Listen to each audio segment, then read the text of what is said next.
할렐루야. 네, 지난 한 주 약 30여 분 가까운 분들이 대만을 다녀오셨죠? 별로 안 즐거우셨어요? 티를 안 내려고 하시는 건가? 어떻게 시차 적응은 잘 되셨습니까? 감사드립니다. 할렐루야. 예수 그리스도 이름으로 하나님 말씀 증거하겠습니다.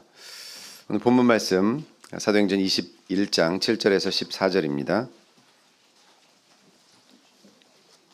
사도행전 21장 7절에서 14절 말씀을 저 한 절씩 교독하도록 하겠습니다.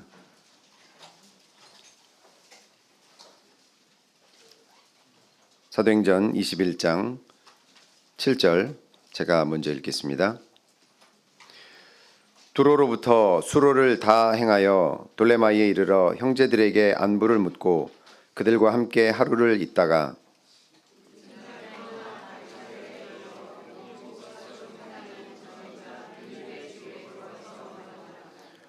그에게 딸 넷이 있으니 처녀로 예언하는 자라.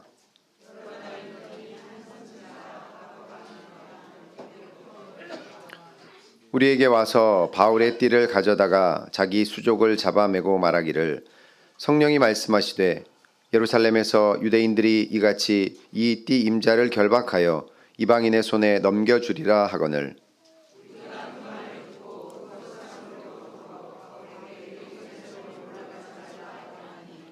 바울이 대답하되 너희가 어찌하여 울어 내 마음을 상하게 하느냐 나는 주 예수의 이름을 위하여 결박받을 뿐 아니라 예루살렘에서 죽을 것도 각오하였노라 하니 저가 권함을 받지 아니하므로 우리가 주의 뜻대로 이루어지이다 하고 그쳤노라. 아멘. 제가 한 가지 퀴즈를 내겠습니다. 어렵습니다. 몇 가지 제가 단어를 말씀드릴 테니까요. 이 단어들에서 공통적으로 연상되는 것이 무엇인지 맞춰보시기 바랍니다. 자, 운동화. 어려우시죠? 넥타이.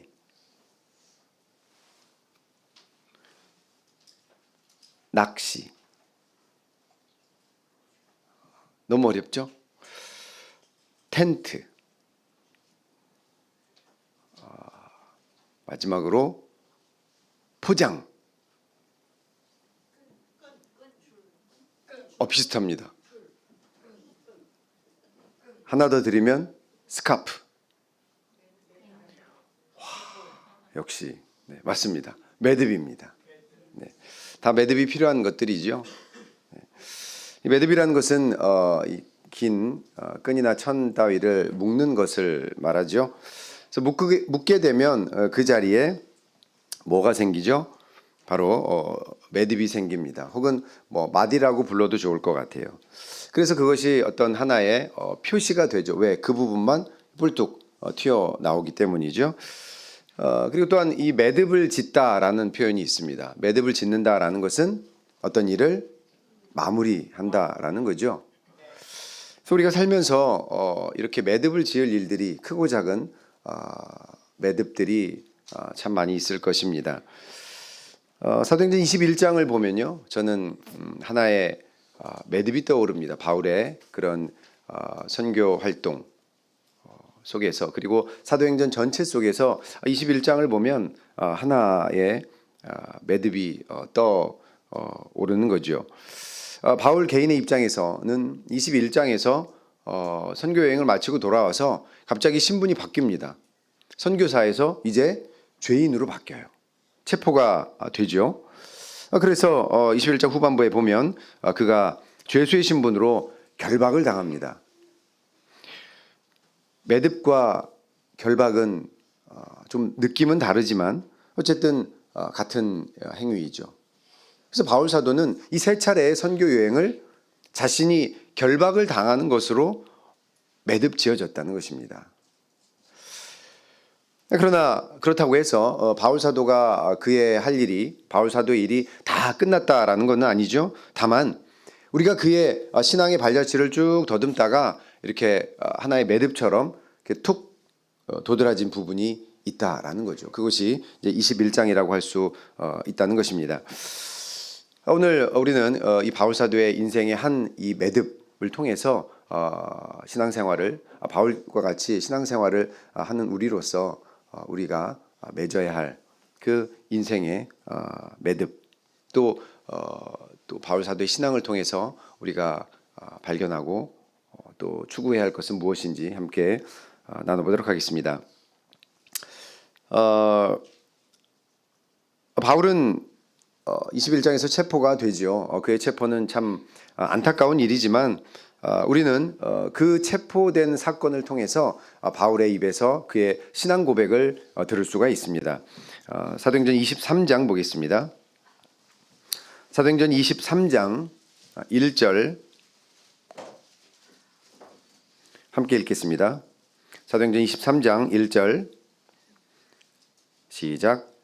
바울이 공회를 주목하여 가로되 여러분 형제들아 오늘날까지 내가 범사의 양심을 따라 하나님을 섬겼노라 하거늘. 아멘.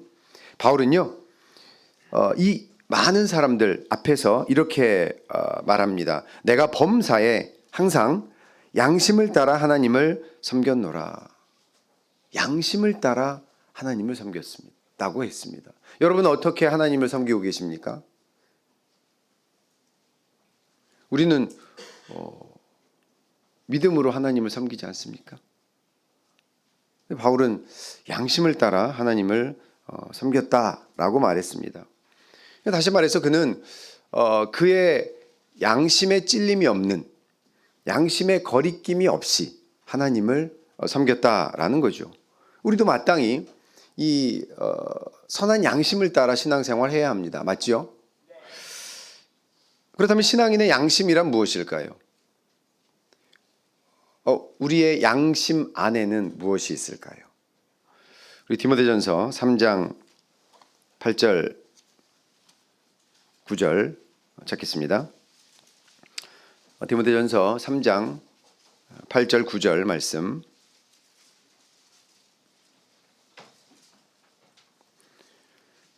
제가 읽겠습니다. 디모데전서 3장 8절 9절 이와 같이 집사들도 단정하고 일구이언을 하지 아니하고 술에 인박이지 아니하고 더러운 일을 탐하지 아니하고 깨끗한 양심에 믿음의 비밀을 가진 자라야 할지니.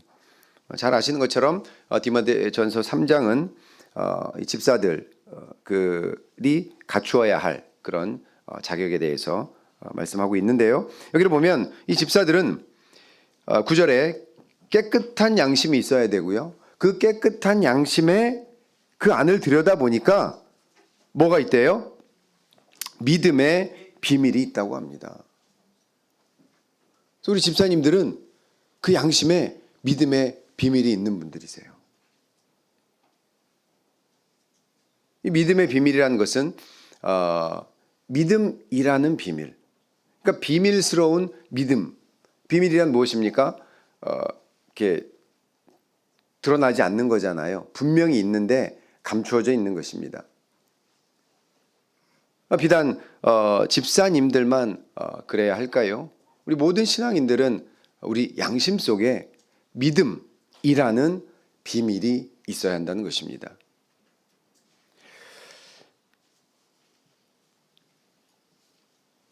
그래서 바울은 자기가 양심을 따라 하나님을 섬겼다라고 했지만 표현은 그렇게 했지만 사실은 그의 양심 안에는 바로 믿음이 있었다라는 거죠.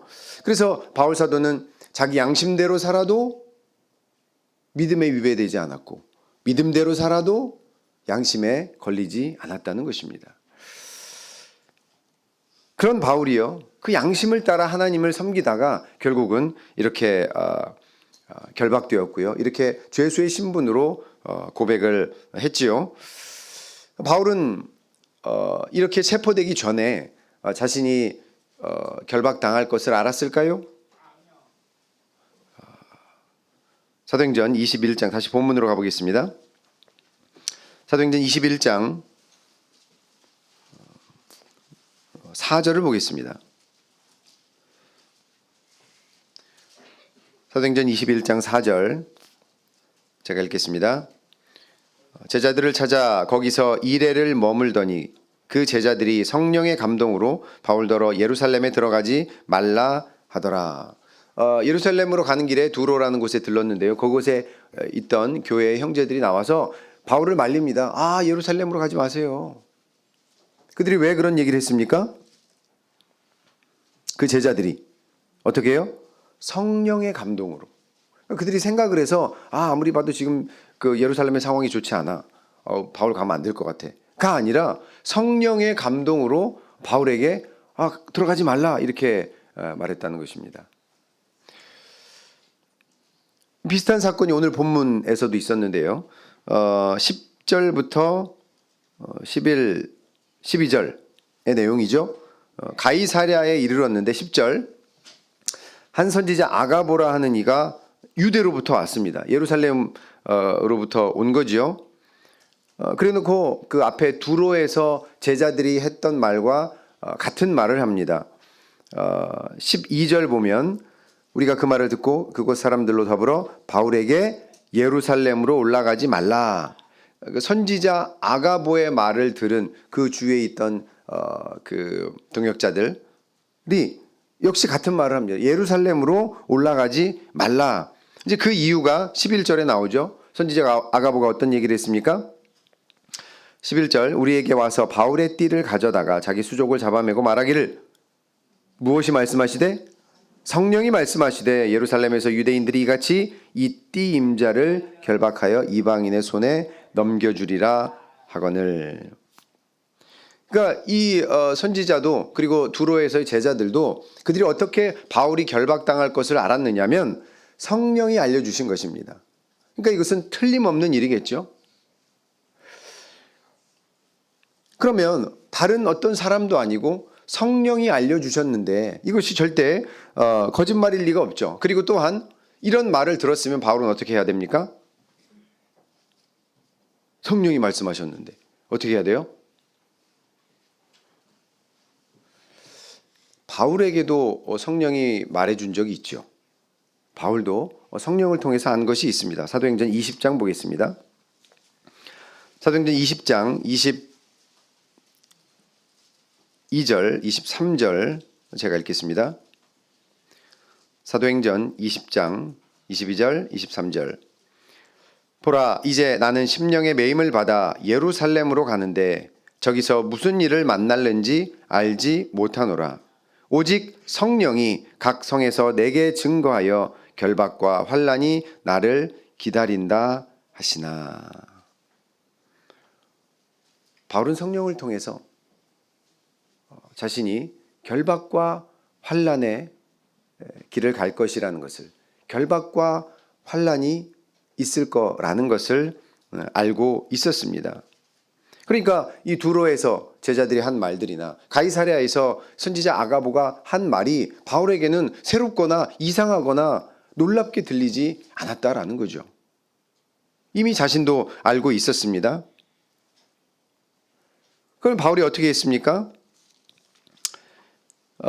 이 성령의 그 두 곳에 두로와 가이사랴에서 그 제자들의 또는 선지자의 입을 통해서 나온 말들을 보면 성령이 했던 말은 무엇이에요?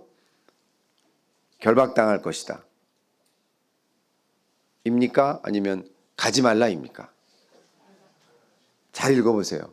성령이 하신 말씀이 뭐예요? 결박당할 것이다. 입니까? 가지 말라는 것입니까? 다시 한번 읽어야겠군요. 성령이 말씀하시되 결박당할 것이다. 가지 말라는 것은 제자들이 말한 것이고요. 성령은 분명히 말씀하셨어요. 결박당할 것이다. 그럼 바울은 어떻게 했습니까? 바울은 자기 양심을 따라 하나님을 섬겼잖아요. 자기 믿음을 따라. 바울의 결정은 예루살렘으로 가는 것이었습니다. 그가 성령의 뜻을 거스른 것이 아니에요. 성령이 알려주셨죠. 그러나 성령이 가지 말라고 하지 않으셨습니다. 바울은 이런 어려운 상황 속에서도 자신의 양심을 따라 판단하고 선택했습니다. 우리가 신앙생활할 때 어려움이 없을 수가 없죠. 사람마다 크고 작은 환란이 있을 것입니다. 바울이 결박당했다는 것은 자기가 가고 싶은 곳으로 마음대로 가지 못하고 하고 싶은 것을 마음대로 하지 못한다라는 거죠. 우리도 신앙생활을 하면서 그런 상황이 어떻게 없을 수가 있겠어요. 그런데 그때 양심을 따라서 바울은 살았다는 것입니다. 그의 양심의 소리가 무엇입니까? 사도행전 다시 20장 넘어가 보겠습니다. 사도행전 20장 24절 보면 함께 읽겠습니다. 우리가 잘 알고 있는 구절이죠. 사도행전 20장 24절 시작. 나의 달려갈 길과 주 예수께 받은 사명 곧 하나님의 은혜의 복음 증거하는 일을 마치려 하면은 나의 생명을 조금도 귀한 것으로 여기지 아니하노라. 아멘. 여기 말씀을 보면 바울이 나의 달려갈 길, 이건 누가 정한 거예요? 바울이 정한 거잖아요. 내가 달려갈 길과 주 예수께 받은 사명, 이 다른 거예요? 같은 거예요? 같죠. 내가 달려가고자 하는 길과 주 예수께 받은 사명이 같다는 것입니다. 그것이 곧 은혜의 복음을 증거하는 일이라는 거죠. 그러니까 바울은 주님께서 자신에게 주신 그 사명과 내가 달려갈 길을 일치시킨 거예요. 다르게 하지 않은 것이죠. 이게 이 바울 사도의 양심이고 믿음이었다는 것입니다. 그러니까 그가 자신의 생명을 조금도 귀하지 않게 여길 수 있었던 거죠. 바울은 언제부터 이런 사명을 알았을까요? 우리는 신앙생활을 시작을 하게 되면 이제 차근차근 단계 우리 초신자들이 성경 공부를 하고 신도에 들어가서 여러 가지 이야기를 듣고 예배 말씀을 참석하고 시간이 흐르면서 나를 부르신 하나님의 뜻이 이거겠구나, 내게 주신 사명이 이거겠구나, 이것을 차차 알아가지 않습니까? 바울은 언제부터 이런 사명을 알았을까요? 사도행전 9장 보겠습니다.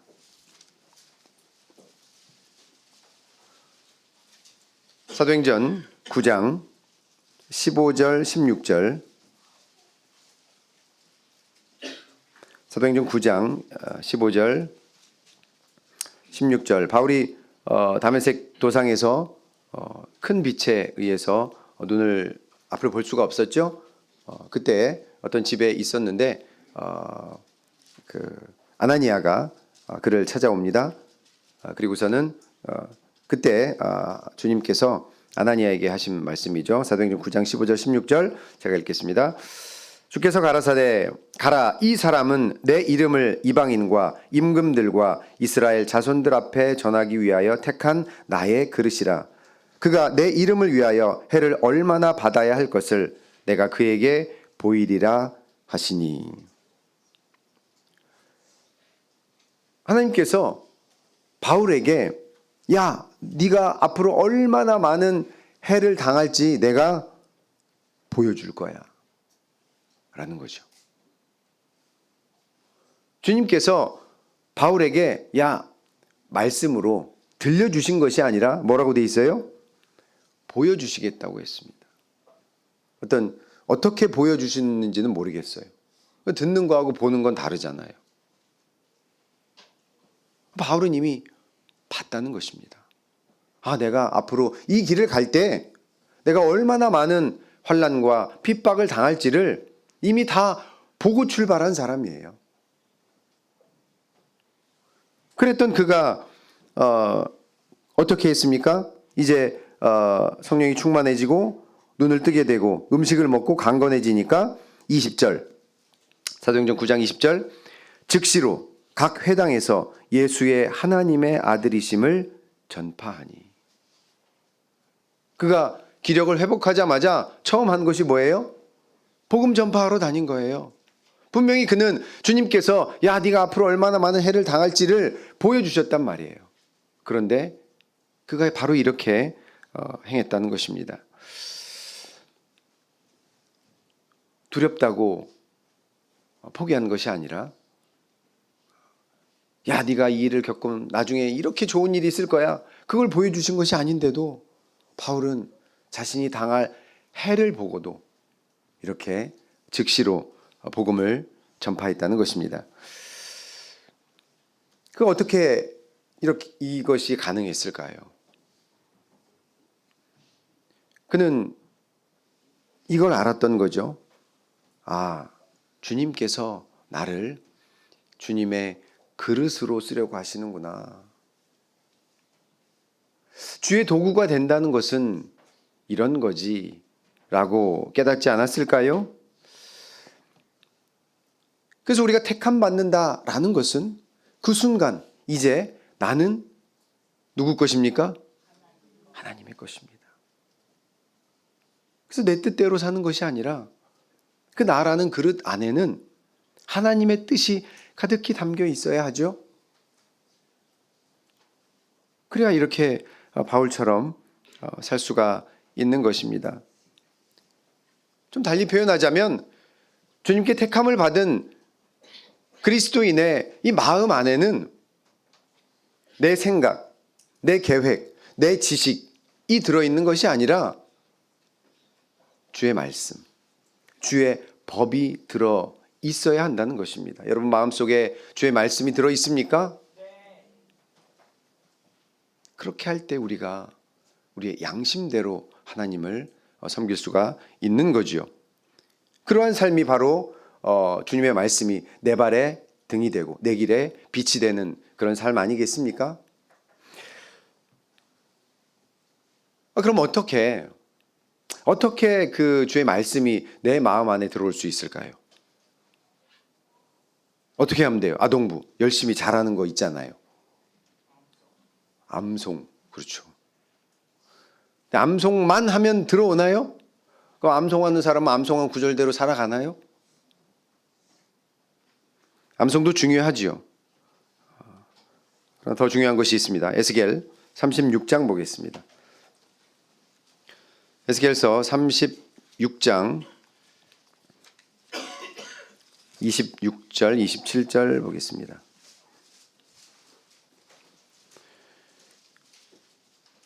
에스겔 36장 26절, 27절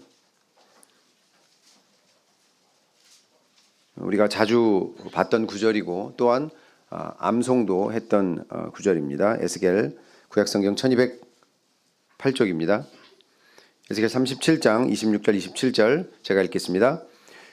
또 새 영을 너희 속에 두고 새 마음을 너희에게 주되 너희 육신에서 굳은 마음을 제하고 부드러운 마음을 줄 것이며 또 내 신을 너희 속에 두어 너희로 내 율례를 행하게 하리니 너희가 내 규례를 지켜 행할지라. 내가 하나님의 말씀을 외우고 있어도요, 그것을 행하게 하는 것은 무엇 때문입니까? 하나님이 주신 영, 바로 우리가 받은 성령이라는 것입니다. 우리에게 성령이 있기 때문에 주의 말씀을 아는 것으로 끝나는 것이 아니라 주의 말씀대로 그 앞에 환난과 핍박이 있다 하더라도 갈 수 있다는 거예요. 그것이 바로 성령 충만한 사람의 삶인 것이죠. 우리가 성령을 받는 것으로 끝나는 것이 아니라 성령 충만을 위해서 계속 애써야 하는 것은 성령을 받았음에도 내 이 손과 발이 자꾸 내 뜻대로 간다는 거예요. 성령이 충만한 사람은 내 뜻과 내 마음대로 살아가지 않는다는 것입니다. 내 마음의 운전사가 바뀌는 거예요. 내가 아니라 성령이 내 마음을 운전하는 것입니다.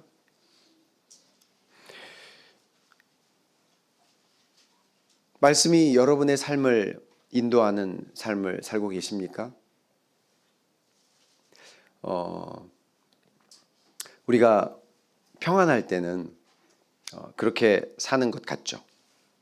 매일 기도도 하고 말씀도 있고 예배도 안 빠지고. 그런데요, 이상하게 조금 바빠지고 좀 어려운 일이 생기면 가장 먼저 우선순위에서 밀려나는 게 무엇입니까? 기도와 말씀과 예배. 우리가 정말 기본적으로 생각하는 거잖아요. 근데 우리가 바빠지고 힘든 일이 생기면 이것들부터 멀어진다는 거예요.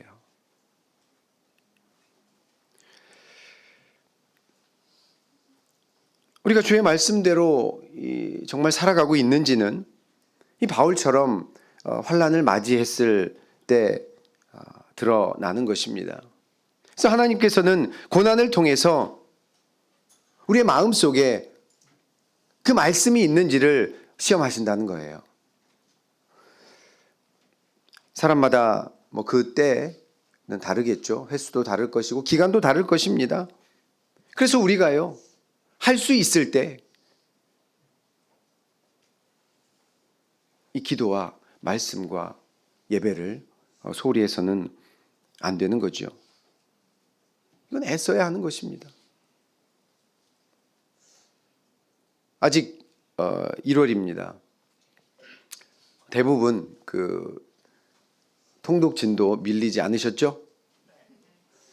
조금 염려가 되는 분들이 대만 다녀오신 분들 안 밀리셨습니까?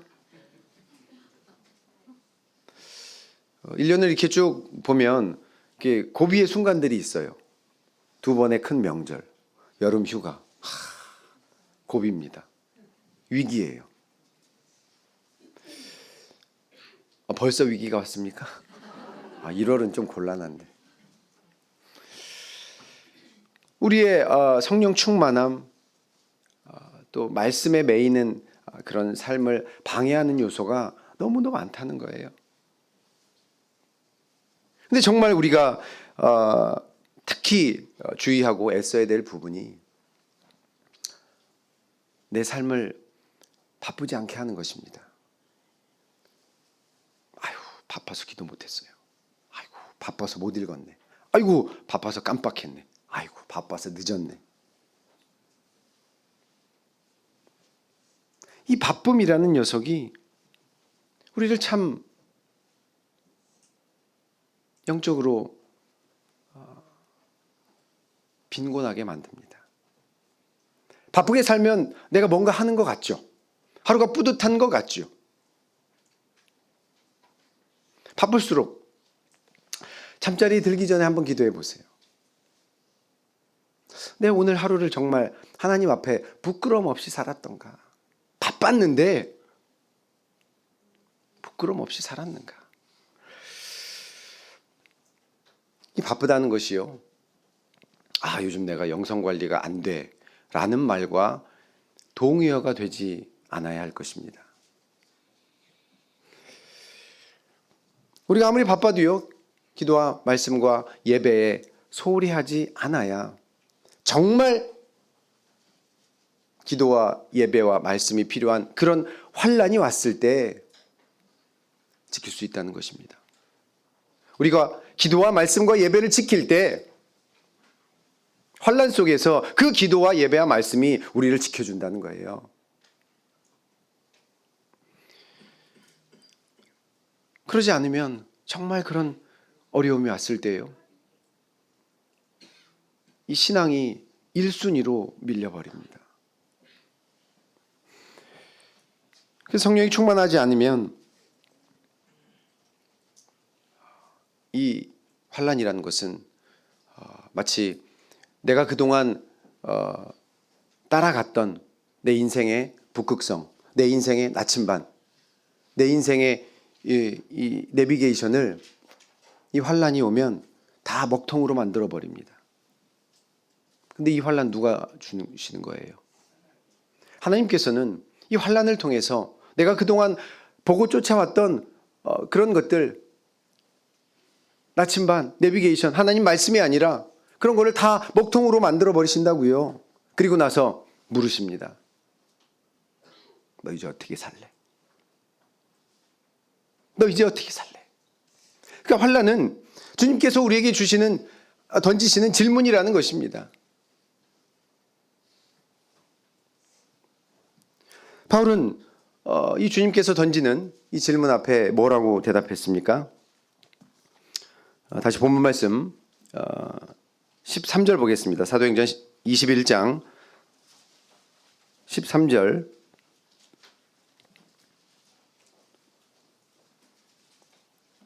함께 읽겠습니다. 사도행전 21장 13절 시작. 바울이 대답하되 너희가 어찌하여 울어 내 마음을 상하게 하느냐. 나는 주 예수의 이름을 위하여 결박 받을 뿐 아니라 예루살렘에서 죽을 것도 각오하였노라 하니. 일반 사람들은 이런 말 하면 미쳤다 그럴 거예요. 아니 가서 잡힌다는데 내가 가서 잡히겠다. 아니 나는 죽을 것도 각오했다. 이런 사람한테 미쳤다고 할 거예요. 그러나 바울은 선한 양심에 따라 살아가고 있는 것입니다. 선한 양심에 따라 선택한 것이죠. 바울에게 이 환난은 자신의 삶의 방향을 아주 뚜렷하게 드러내는 기회라는 것입니다. 우리에게 환난도 이와 같아야 할 것입니다. 하나님께서 이 환난을 통해서 우리에게 질문하실 때 나의 삶의 방향이 더욱더 분명하게 형광색으로 도드라지게 드러나야 한다는 거예요. 환난이 올수록 기도도 안 하고, 환난이 오니까 그나마 하던 말씀도 안 읽고 예배도 빠지고, 내 삶의 방향이 더 안개 속으로, 어둠 속으로 빠져드는 것입니다. 어떻게 나올 거예요?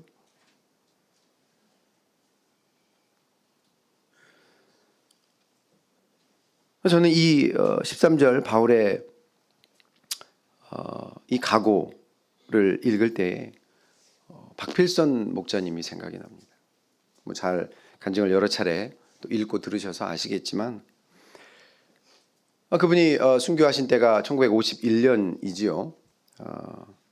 근데 그 일이 있기 전에 이미 이 박필선 목자님은 그 배영도 장로님과 대화 속에서 이런 말씀을 하셨다고 합니다. 나는 다시 북한군이 쳐들어와도 절대 피난 안 갑니다. 이렇게 말씀하셨대요. 그럼 좀 생각해 보자고요. 다시 북한군이 쳐들어와도 피난 안 갑니다. 남아서 전도하겠습니다. 이렇게 말씀하셨는데요. 다시 북한군이 쳐들어와서 사람들이 피난 가잖아요. 근데 혼자 남겠다는 거예요. 그럼 어디 가서 누구한테 전도하겠다는 거예요? 그렇죠. 북한군. 북한군에게 전도하겠다는 거예요. 실제로 그렇게 하시려고 하지 않았습니까? 이게 어떤 그분 개인의 어떤 계획으로 되는 일일까요? 뭐 그렇게 마음 먹을 수도 있겠습니다만은 순교라는 게 자기가 죽고 싶다고 죽어지는 거겠습니까? 그것이 그분의 개인적인 계획이 아니었다는 것이 잠시 후에 드러나는데요. 빨치산이 오기 며칠 전에 여러 가지 그 서도교회의 예언과 꿈과 계시가 나타났죠. 분명히 잡혀갈 것이다.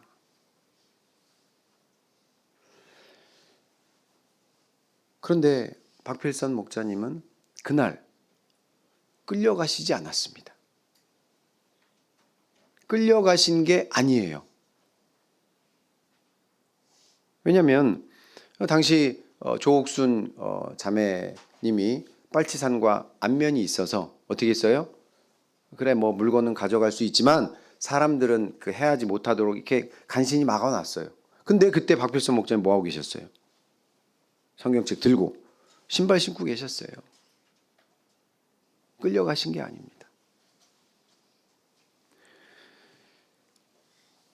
나의 뜻과 주님의 뜻이 일치하는 삶에는요, 바울처럼, 박필선 목자님처럼 삶에 두려움이 없습니다. 담대함만 있을 뿐이죠. 우리가 담대함이 없으면 혹은 확신이라고 할 수도 있겠죠. 그것이 없으면 슈퍼 가서 껌 하나도 한 번에 못 사잖아요. 들었다 나 이거 살까 저거 살까. 확신이 없으면 그래요. 근데 우리 삶에 확신 있고 담대함이 있으면 설령 목숨을 내놓아야 하는 일이 올지라도 주저하지 않는다는 거죠. 전도를 해야 되는 상황에서 내가 지식이 없고 말재주가 없다 하더라도 망설이지 않는다는 것입니다. 일단 부딪혀 보는 거예요. 이 참예수교회가 구원받는 유일한 교회라는 확신이 있다면 아무리 옆에서 이단이라고 해도 아무리 이 교회가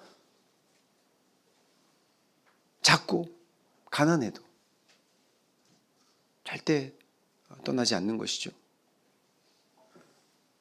오히려 안식일을 손꼽아 기다릴 것입니다. 말씀드린 것처럼 성도에게 이 고난의 시간은 그 성도의 신앙을 드러내는 시간입니다.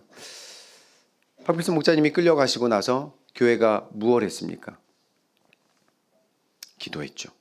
모여서 기도했습니다. 뭐라고 기도했죠? 제발 살아 돌아 오게 해달라고 그렇게 모여서 기도했습니다. 아마 우리도 김사현 목사님 잡혀가시면 기도할 거예요. 제발 살아 돌아오게 하시라고 기도해야죠. 근데 뭐라고 기도해야 될까요? 바울 사도가 난 잡힐 거 한다. 죽을 것도 각오했다. 했을 때 그 남은 동역자들과 제자들이 뭐라고 기도했을까요? 본문 말씀 21장 14절입니다. 함께 읽겠습니다. 시작. 저가 고난을 받지 아니함으로 우리가 주의 뜻대로 이루어지이다 하고 그쳤노라. 그래서 목사님 잡혀가시면 우리가 어떻게 기도해야 돼요? 주의 뜻대로 이루어지이다.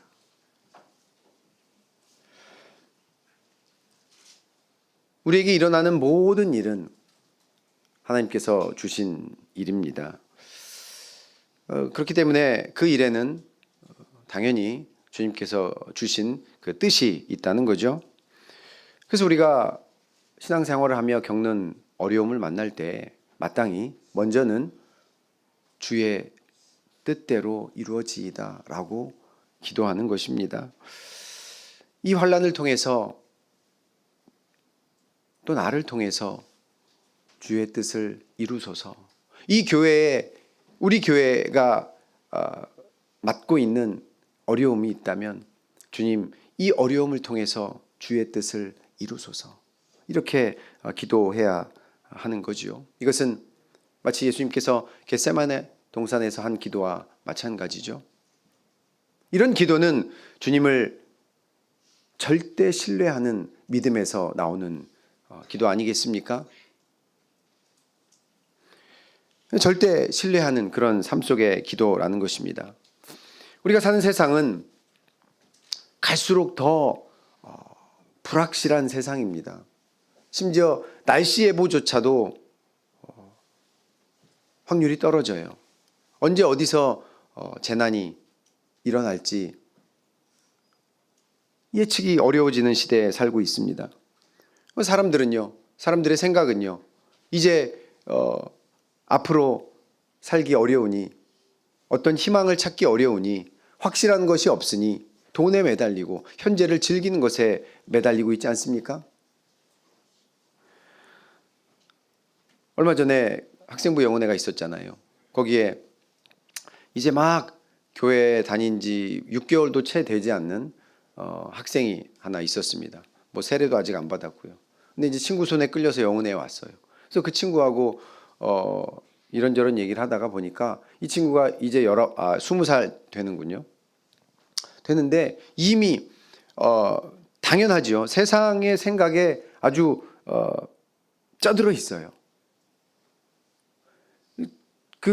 이 친구 눈에는 성도들이 너무 이해가 안 되는 거예요. 뭐가 이해가 안 돼? 그랬더니 아니 아직도 먼 일을 가지고 왜 그렇게 거기에 매달려 사는지 이해가 안 된다고.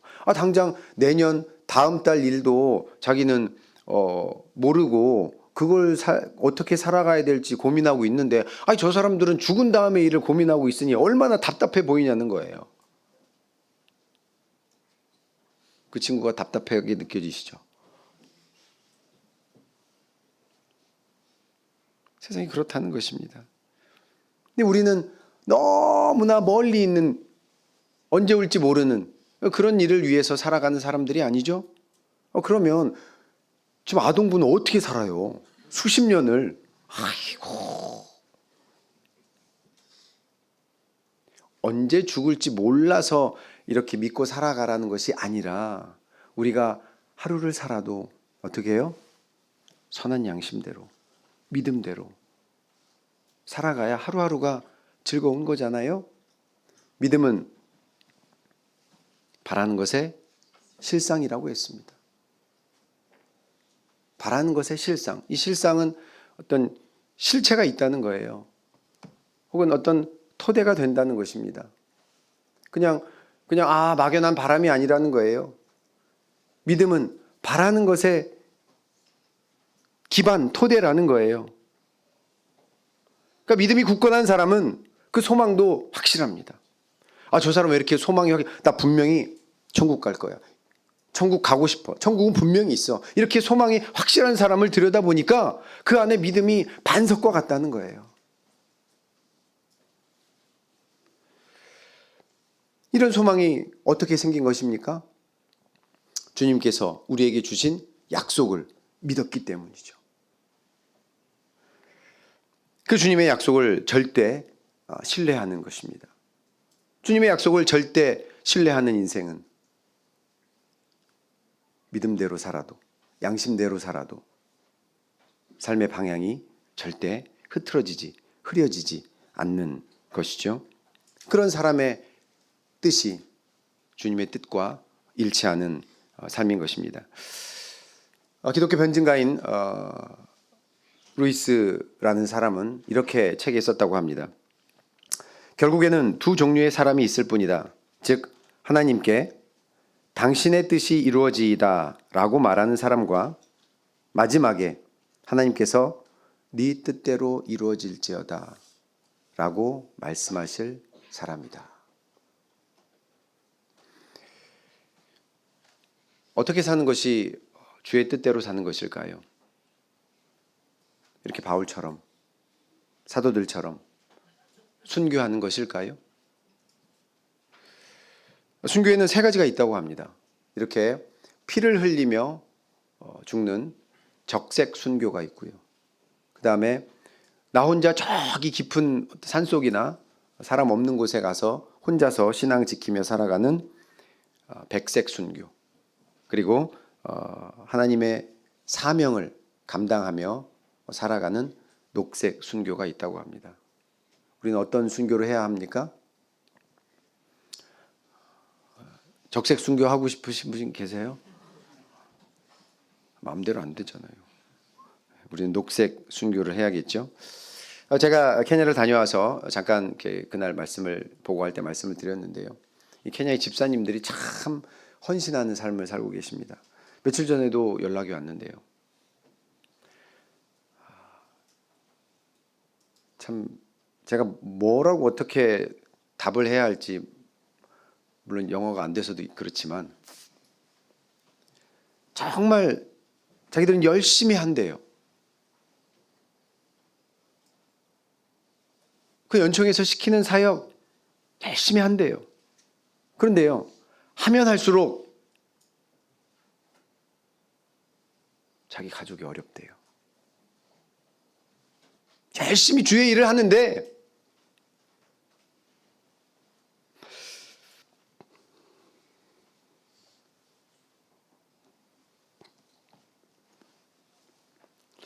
이 농사로는 가족들의 생계를 이어갈 수가 없대요.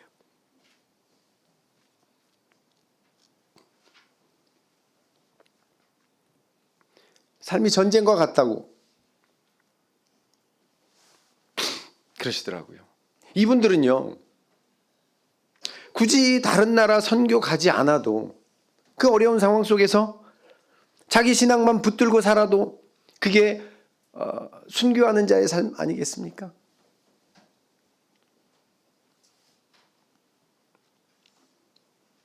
돈 때문에 자기 신앙 버리지 않고 살아가는 것, 그것이 순교자의 삶이 아니겠습니까?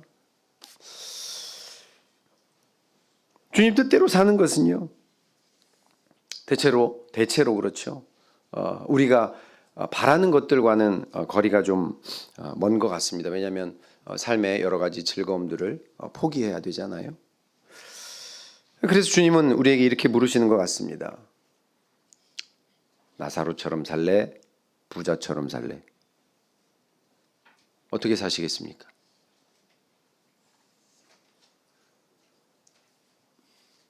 어떻게 사시겠습니까? 어떤 분은 그러시더라고요. 부자처럼 살다가 나사로처럼 죽고 싶습니다. 저도 그랬으면 좋겠어요. 이게 불가능하다는 거죠. 누가복음 16장 보겠습니다. 누가복음 16장 25절입니다. 그래서 이 부자가 음부에 가서 아브라함에게 물 한 컵도 아니고 물 한 방울만 요구했을 때 아브라함이 이렇게 대답을 하죠.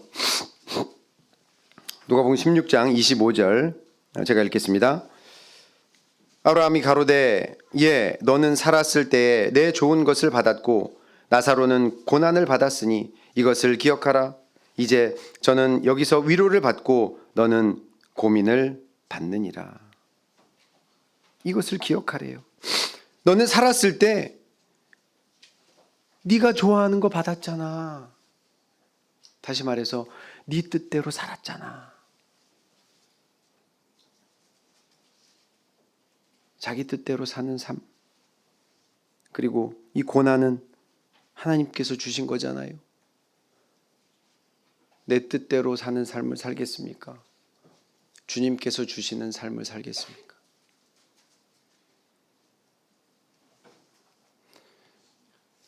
주의 뜻대로 사는 삶이요, 반드시 가난한 삶을 의미하는 것은 아닙니다. 그러나 주 뜻대로 산다는 것은 먼저는 내 뜻대로 살지 않는 것입니다. 내 뜻대로 살면서 내 삶을 바쁘게 하지 않는 거예요.